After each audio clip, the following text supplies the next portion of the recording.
Hi guys, this is your friend ARMUD here, and today I'm going to tell you how to copper plate a metal object.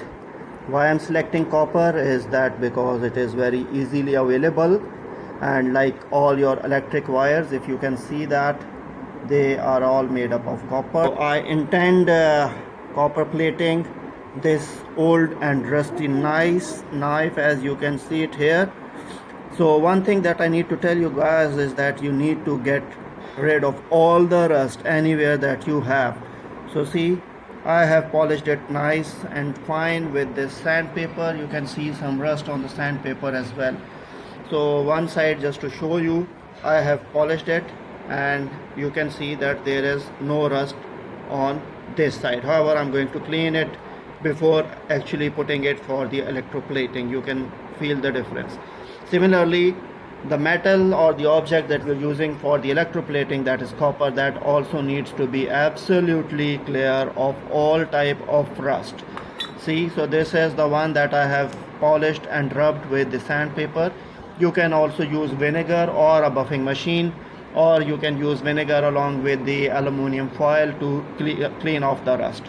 So that okay guys, so I have done the preparation that is required before actually going over the electroplating, and I have lined up all the items that you're gonna need. One empty plastic bottle, maybe a plastic bottle, a glass beaker, a jar, or even a drinking glass, that will do.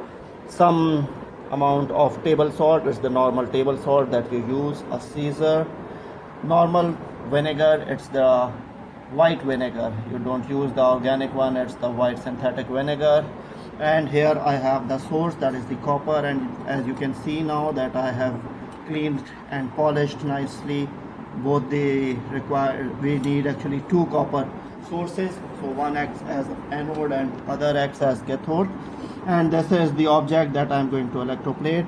So here is an old mobile charger, the one that you used to have at least 5 to 10 years ago. All that I've done is that I have cut it at the other end. I had taken out the wires, so it has two wires, a black and a red. The black is positive and the red is negative, and we'll further verify that while we go over the process. So this is all you're gonna need. Additionally, what I've done is that I have punctured the holes on top of my copper plates. That would help me actually in wiring the plates. Okay, so first of all we're going to cut this bottle to convert it into a beaker. The size that I'm taking is the size required for my knife to actually dip it in the solution. Just take the scissor and start cutting it smoothly so that you go and you finally get a beaker shaped bottle. So here it goes. The vinegar is filled. Now I'll take the table salt.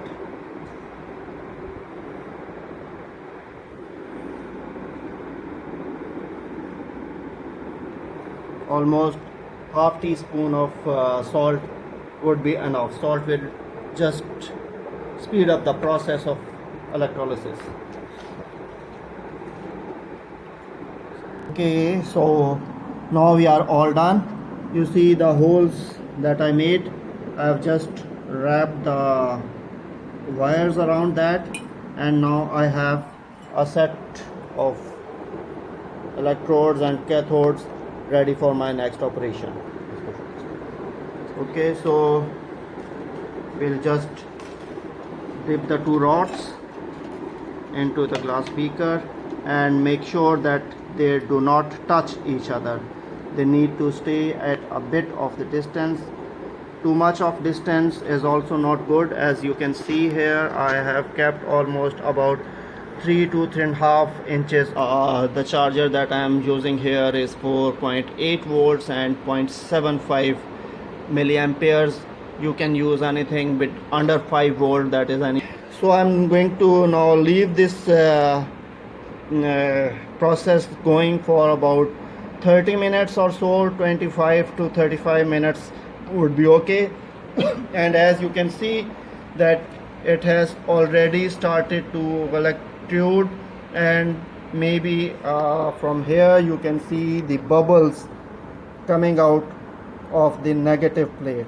So the one with the black wire is the negative plate. Just keep that in mind. You're going to remove it later on.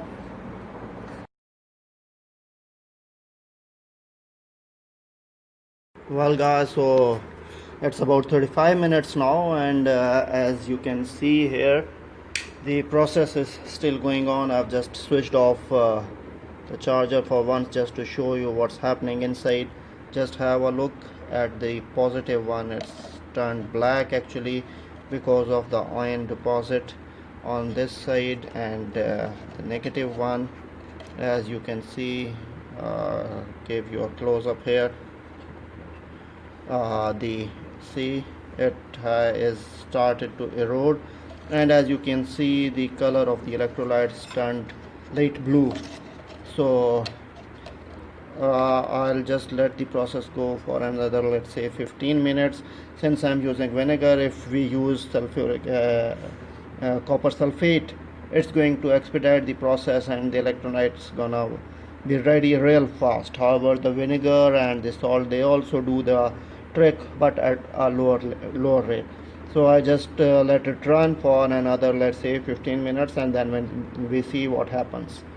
Okay, so guys, here now we are ready for the next step. You can see the evaporation process, the bubble or the fog building up on the negative side.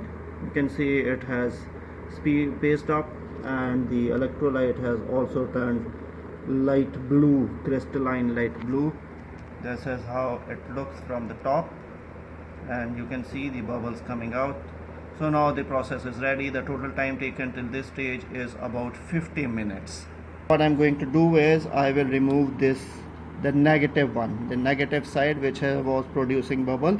So I will just remove this side, and I will connect this wire with the object that I want to electroplate. So here now I have connected the negative wire with the knife that I want to electroplate upon, and this is a positive wire, and I'm going to submerge both of them in my already prepared electrolyte.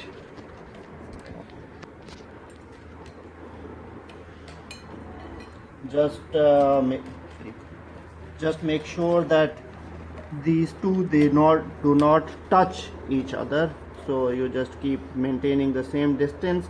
And the second thing that you don't need to worry about, if your wires touch the electrolyte, that won't matter much. I mean, that's not going to produce some electric shock. One, that the voltage is sufficiently low, and secondly, the electrolyte is going to conduct is not going to conduct the electricity, it's going to conduct the copper ions.